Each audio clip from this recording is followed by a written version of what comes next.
الحمدللہ رب العالمین والصلاة والسلام علی سید المرسلین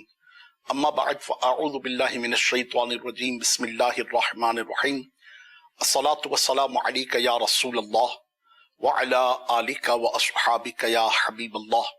الصلاة والسلام علیک یا نبی اللہ وعلی آلک واصحابک یا نور اللہ۔ مدنی چینل کے ناظرین، انشاءاللہ عز و جل آج بھی ہم اپنے سلسلے میں ایک بزرگ رحمت اللہ تعالی علیہ کا مبارک تذکرہ کریں گے اور ان کی سیرت کے کچھ عنوانات سے انشاءاللہ عز و جل برکتیں حاصل کریں گے۔ آئیے چلتے ہیں پہلے درود پاک کی فضیلت کی طرف کہ شیخ طریقت امیر اہل سنت دامت برکاتہ العالیہ نے اپنے رسالے ضیاء درود و سلام میں پیج نمبر 5 پر رقم فرمایا کہ نبی پاک صاحب الاولاق سیاح افلاق فخر موجودات سید سادات صلی اللہ علیہ وبارک وسلم کا فرمان عالی شان ہے کہ جس نے مجھ پر صبح اور شام 10 بار درود پاک پڑھا اسے قیامت کے دن میری شفاعت ملے گی۔ صلو علی الحبیب صلی اللہ تعالی علی محمد وعلی آلہ وصحبہ وبارک وسلم۔ سیدنا عمر بن عبدالعزیز رحمت اللہ تعالی علیہ نے اپنے بیٹے کو کیا کچھ دیا اور اتنا کچھ دینے کے بعد اس پر نظر کیسے کی، اس کے پہلو کو سنیے کہ امیر المومنین حضرت سیدنا عمر بن عبدالعزیز رحمت اللہ تعالی علیہ کے وزیر، قاضی اور مشیر جناب میمون بن مہران کہتے ہیں، میں ایک دن خلیفہ عمر بن عبدالعزیز کے پاس گیا اور وہ اپنے بیٹے عبد الملک کو خط لکھ رہے تھے جس میں نصیحت، رہنمائی، تنبیہ اور بشارت پر مبنی جملے تھے۔ اس خط میں انہوں نے اللہ پاک کی تعریف اور رسول پاک علیہ السلام پر درود کے بعد لکھا، اے میرے بیٹے، میری بات کو سمجھنے اور اس کو یاد رکھنے سے زیادہ اہل تم ہی ہو بنسبت اوروں کے۔ سوچو کہ اللہ سبحانہ و تعالی نے ہم پر کتنے کرم کیے ہیں، ہر چھوٹے بڑے کام میں اس نے ہم پر بے پناہ احسانات کیے۔ بیٹا، اللہ تعالی کے اس فضل کو یاد کرو جو اس نے تم پر اور تمہارے والدین پر کیا ہے، لہٰذا اللہ پاک کی ان نعمتوں کا شکر ادا کرو اور تکبر، فخر و غرور سے بہت بچنا کہ بلا شبہ یہ شیطانی اوصاف ہیں اور شیطان مومنوں کا ازلی دشمن ہے۔ بیٹا، یہ خط میں تمہیں اس لیے نہیں لکھ رہا کہ مجھے کوئی شکایت ملی ہے، الحمدللہ تمہارے بارے میں مجھے تعریف ہی سننے کو ملی ہے، البتہ یہ بھی معلوم ہوا ہے کہ تمہارے دل میں اپنے آپ کو اچھا اور بڑا سمجھنا جیسے خیالات جگہ پا رہے ہیں۔ یاد رکھو، اگر اس تکبر کی وجہ سے کوئی ایسا کام تم نے کیا جو مجھے پسند نہیں تو میں ایسی سزا دوں گا جو تم کو پسند نہیں ہوگی۔ پھر امیر المومنین عمر بن عبدالعزیز نے میمون وزیر کی طرف متوجہ ہو کر ایک بڑی عجیب بات فرمائی جو ہر والد کو یاد رکھنے کے لیے زبردست ہے۔ فرمایا، اے میمون، مجھے میرے بیٹے عبد الملک کے ساتھ بہت محبت ہے، مجھے یہ اندیشہ ہے کہ میں اسی محبت میں اتنا اندھا نہ ہو جاؤں کہ اس کی بری باتوں پر بھی پردہ ڈالتا جاؤں اور اس کی تربیت سے غافل ہو جاؤں، جس طرح اکثر والدین کی محبت ان کو بچوں کے عیوب پر سمجھانے اور ٹوکنے سے غافل کر دیتی ہے، جس سے اولاد کے اندر بے شمار عیوب یعنی عیب پیدا ہو جاتے ہیں۔ لہٰذا تم ابھی دمشق جاؤ اور چپکے حالات معلوم کرتے رہو کہ کہیں میرے اس بیٹے جو کہ نوجوان ہے اس میں غرور و تکبر کی بیماری تو پیدا نہیں ہو رہی، کیونکہ وہ ابھی کم عمر ہے، شیطان اس پر قابو نہ پالے۔ معزز مدنی چینل کے ناظرین، آپ ملاحظہ فرما رہے ہیں کہ کس قدر پاکیزہ سیرت تھی، کس قدر سنجیدہ مزاج تھا اور کتنے کانشیس تھے